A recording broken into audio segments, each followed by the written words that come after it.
Tayo guys. Ilang piraso dito? Magsabaw tayo at kilaw. Ito, ilang piraso? 5 piso lang.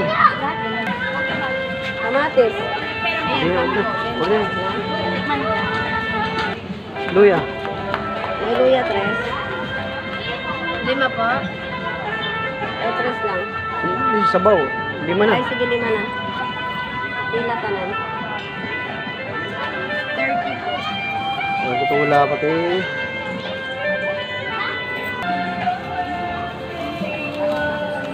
Ayan.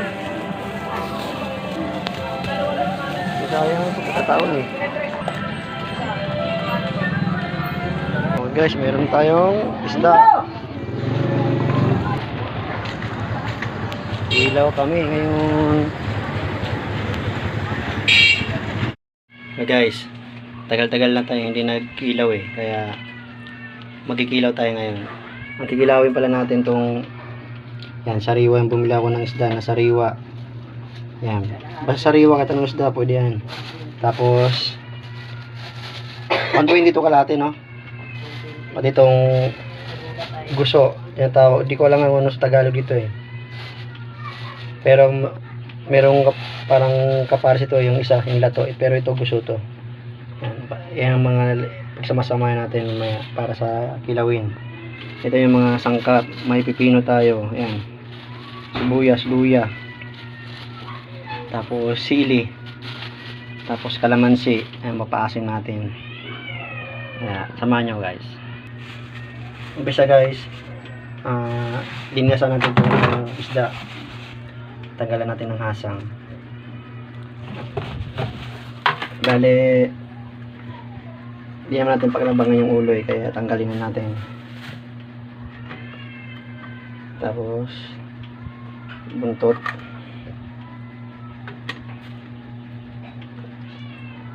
Sisibahin natin sa gitna.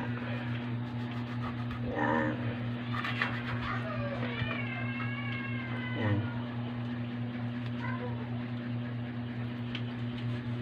Kaya lang. Ay, so camera mo na.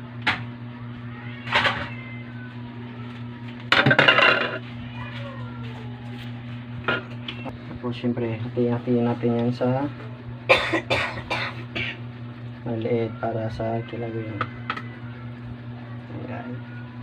Kailangan guys, sariwa piliin nyo kasi pag hindi sariwa, makatiya sa dila pag ano. Ito guys, ipinaglinisan natin mga ulo. Ngayon, ipakain natin dito sa ano, sa pusa. Parang may panginapan.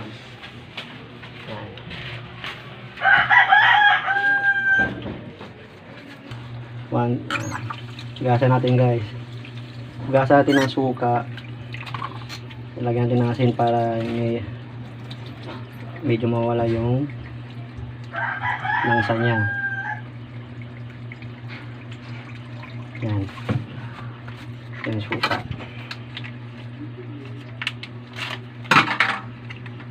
Babad natin sa suka guys. Para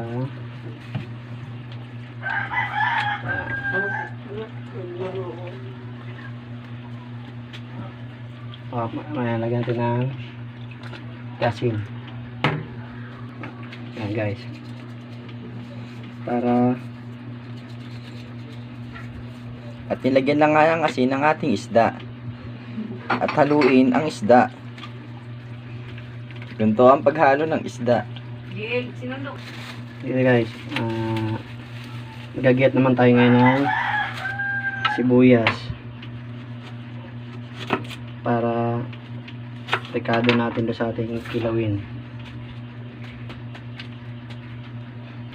Ayan guys, giyat-giyatin natin guys.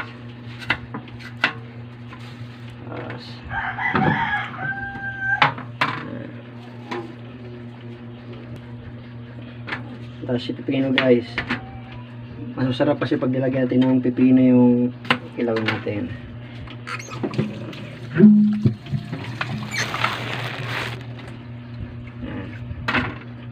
So guys, halo natin yung pipino para dun sa isama natin sa kilawin. Masarap guys. Marami nagsabi sa akin na ano, masarap ihalo yung pipino sa kilawin.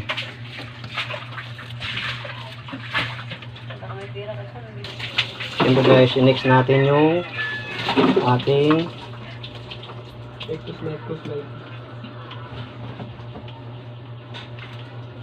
yung sili na kulay green.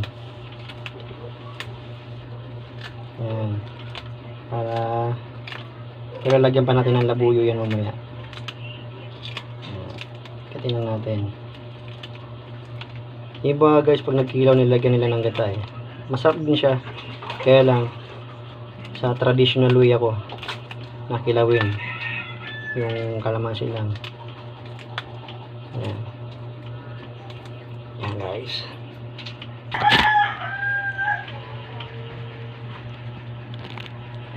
Next natin yung luya guys. Ganda kayo rin natin yung luya guys. Para masarap yung ano. Ayan. Kayo rin natin ng maliliit.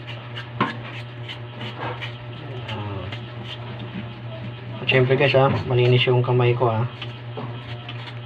bagay. Hindi rin nyo kayo makakain eh. Hindi naman malamang pag pinanood nyo to video ubos na.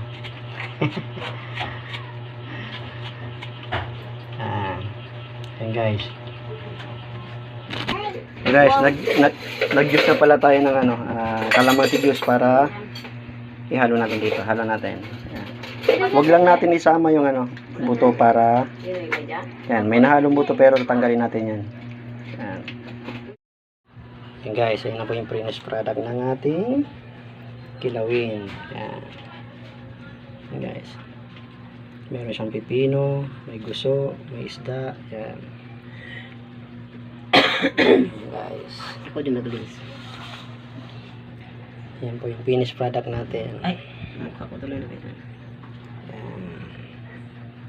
So, hello guys. Tikman mo nga. Magandang gabi po.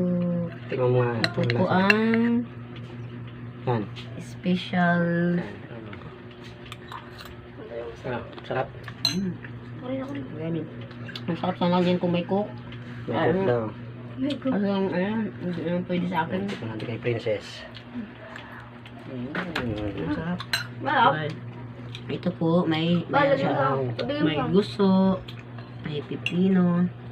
Ito po guys, special recipe po ng aking darling. Guys.